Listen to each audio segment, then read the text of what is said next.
It's always common to see speculation about who's next in line to become the Supreme Pontiff. Everyone has their theories. Is it going to be someone that's close to the current Pope? Or maybe a vocal critic? Or possibly a well-known cardinal that's been in the news a lot lately? There's one page on Twitter that believes they've narrowed the odds down to a science. The Papability Index page has an algorithm that factors in age of the cardinal, dicastery assignments, length of tenure, and other factors. Then cross-references this with patterns that we've seen in previous conclaves. Let's take a look at who this algorithm thinks stands the best chance to become the next pope. Some of these candidates haven't been on your radar.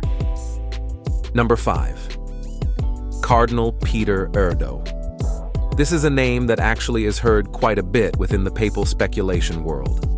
Erdo is viewed as a peacemaker, someone who probably leans more to the traditional side, but could bring together a variety of factions in a papal conclave. Cardinal Erdo has been honored by the Church over the years and has taken many leadership roles. He was appointed as Archbishop of Budapest by Pope John Paul II in 2003. Additionally, he served as President of the Council of the Bishops' Conferences of Europe and was the Relator General for the Third Extraordinary General Assembly of the Synod of Bishops in Rome. Erdo is also known for his intellectual ability, as he speaks 5 languages including English, Italian, French, Latin, and his native Hungarian.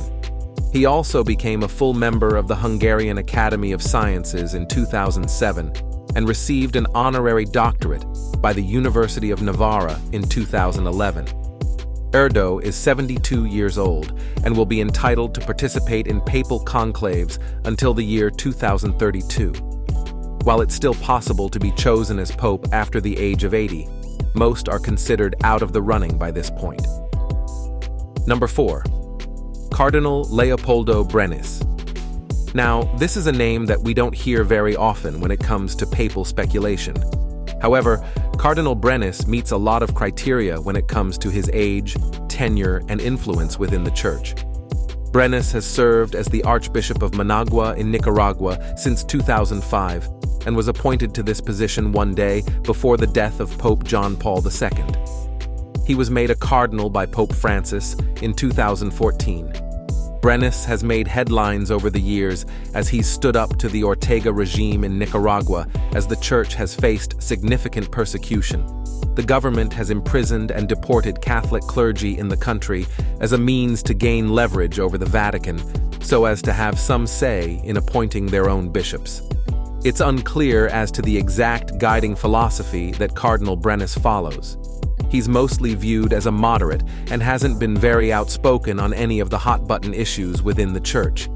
Some believe that his pastoral style falls more into line with Pope Francis, but there's not enough evidence to make a definitive judgment. Brenes is 75 years old and will remain a voting member in the College of Cardinals until 2029. Number 3. Cardinal Orani Tempesta.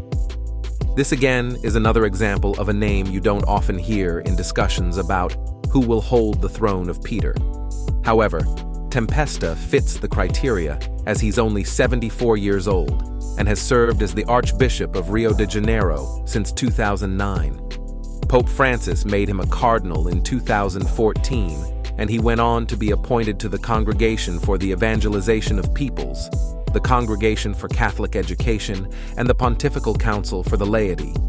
He was in the news in 2016 after having to shield himself behind his car after getting caught in a gunfight between police and armed bandits. Similar to Cardinal Brenes, Tempesta is not the most vocal when it comes to his views on polarizing issues. However, he received criticism from the media in 2018 when he met and took a photo with Jair Bolsonaro. He was accused of supporting the right-wing figure. This is in addition to his criticism of the left-wing Workers' Party in Brazil. This could be evidence that Tempesta would bring a more traditional conservative approach to the papacy, but there's really not much to go on at this time. Tempesta will serve as a voting member in the conclave until the year 2030. Number 2. Cardinal Chibly Langlois. Again, this is a cardinal that's not normally heard in the papal discussion world. However, he has a fascinating story, and at only 65 years old, he remains papal for years to come. Cardinal Langlois has served as Bishop of Les Cayes since 2011 and is also president of Haiti's Bishops' Conference. Pope Francis elevated Langlois to the College of Cardinals in 2014, and he remains the first and only Haitian cardinal in history. In fact, the Pope really went out of his way to select Langlois, as he was selected over other more senior Haitian figures in the church.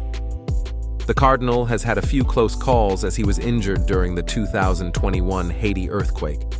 He was at the bishop's residence when it partially collapsed during the quake. Langlois survived, but a priest and 2 employees were killed. In 2022, Langlois was injured in a serious car accident.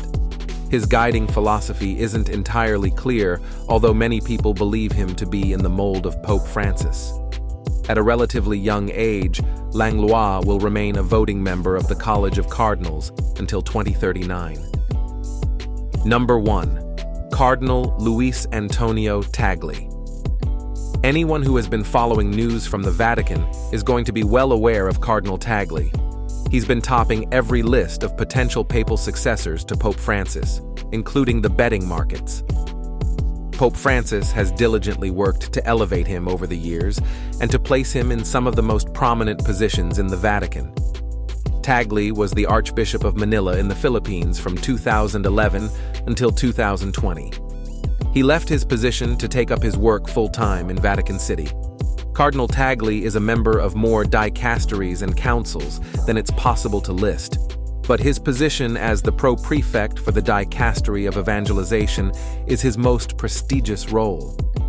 Tagle is seen as having very similar beliefs to that of Pope Francis.